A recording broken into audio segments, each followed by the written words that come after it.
تعالوا نعمل القرص الطرية بأسهل خطوات وحاجات كلها بسيطة جدا وتطلع معاكي أحلى قرص فلاحي. أول حاجة تجيبي كده كيلو دقيق وتكوني نخلاه وتكوني مجهزاه وترشي عليه رشة من الملح. تكوني جايبة السمنة بتاعتك، اوعي تحطي زيت، القرص ما ينفعش بالزيت، بس تبقى معاكي قراقيش ناشفة. انما عايزة قرص طرية تبقى بسمنة وتحطي عليها بس ربع كوباية زيت على الكيلو. الكيلو بياخد 400 جرام من السمنة، تحطي 300 جرام، حطي ربع كيلو سمنة وحطي 100 جرام زيت، يعني نص كوباية زيت وكوباية كاملة من السمنة. حلو كده، قلت لكم بالجرام وقلت لكم بالكوباية، كل حاجة هسيبها لكم في صندوق الوصف. طب انتي بتحطي ايه؟ انا عندي نص كوباية مية، حطيت عليها 3 معالق كبار سكر، حطيت عليها ظرف من الخمير. كده جهزنا الدقيق وحطينا رشة الملح الصغيرة السنة على الدقيق. قبل اي حاجة بقى ما تنسيش تصلي على النبي صلى الله عليه وسلم وتشتركي في القناة وتفعلي زر الجرس، وكمان هتحطي لايك عشان الفيديو ده هتستفيدي منه ان شاء الله. انا عارفة الالوان بتاعت الفيديو متغيرة، لكن سامحوني، يعني على قد معرفتي كده في المونتاج ببتدي ان انا اطلع لكم حاجة كويسة. بعد ما قلبنا الخميرة مع السكر، هنجيب معانا معلقة كبيرة من السمسم هنحطها على الدقيق. برضو الإضافة دي براحتك، عايزة تحطيها براحتك، مش عايزة برضو براحتك، بس السمسم بيدي طعم حلو جدا للقرص. وحطيت كمان ظرف من الفانيليا.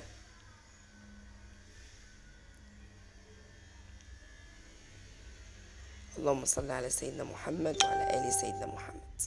ومعلقة صغيرة من البيكنج باودر، ما تكتريش بيكنج باودر، دي كده عندي معيار معلقة صغيرة.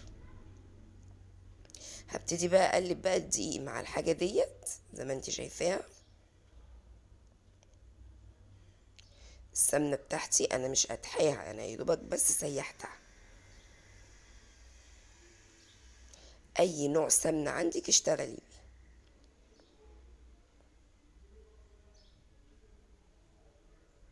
اهو حاطة زي 300 جرام او 350 جرام من السمنة. ما بحبش احط سمنة كتير في القرص عشان تبقى القرص معاكي خفيفة وحلوة، ما تبقاش زي الكحك اللي احنا بنعمله بتاع العيد، لا تبقى قرص خفيفة تفطري بيها تتعشي بيها. وما تقدحيش سمنتها عشان خاطر ما تحماش على صدرك، يا دوبك بس تفك. ولو السمنة طرية حطيها طرية. ببتدي كده اغلف الدقيق بتاعي بالسمنة. اتبعي خطوات القرص دي، مش هتبطلي تعمليها في البيت، وهتسويها في فرن البوتاجاز. فرنك يبقى حامي على 170، تدخلي القرص وتبقي متابعاها في الشبكة الوسطانية. لو دخلتيها على درجة نار قليلة، فرنك مش هيبقى حامي، يبقى بارد، هتطلع معاكي القرص ناشفة. انما الفرن حامي هتطلع معاكي ان شاء الله زي الفل وطرية. معايا بقى ايه؟ كوباية من اللبن الرايب.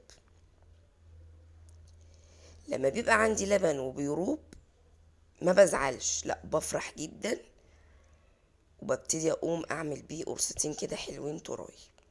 طبعا دوبت كده زي ربع كوباية مية في قلب كوباية اللبن، وخدت بقيتي اللي في الكوباية، وهبتدي اللي انا اقلب، ادخل كده كل حاجة في قلب الدقيق. نيجي بقى هنا للكوباية اللي راكنينها كده تمام. الخميرة بتاعتنا عملت فقاقيع ازاي كده، الخميرة بتاعتي تمام. هبتدي انزل بيها. كيلو بياخد 350 جرام من السمنة والزيت،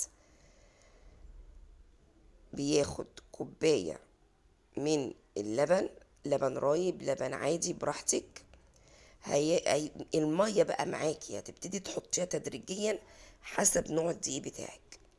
في دقيق بيتقبل المية والسمن، وفي دقيق ما بيتقبلش، يبقى احنا نعمله تدريجيا. انا كده بقى قعدت كده بقى في الارض وابتديت امسك العجينة بتاعتي، عجينة حلوة قوي. لما بقت معايا بالقوام اللي انتوا شايفينه الجميل ده، شايفين بوريها لكم اهي، هبتدي بقى اقطعها كلها كور زي كده وارصها في الصينية. عملت نص العجينة كده، بعد كده اروح جايبة السيجان وافردها فيها قرص مدورة، وعملت الباقي كده احطها في صاج واحد. وانتظروا ان شاء الله فيديو جديد، ومع السلامة.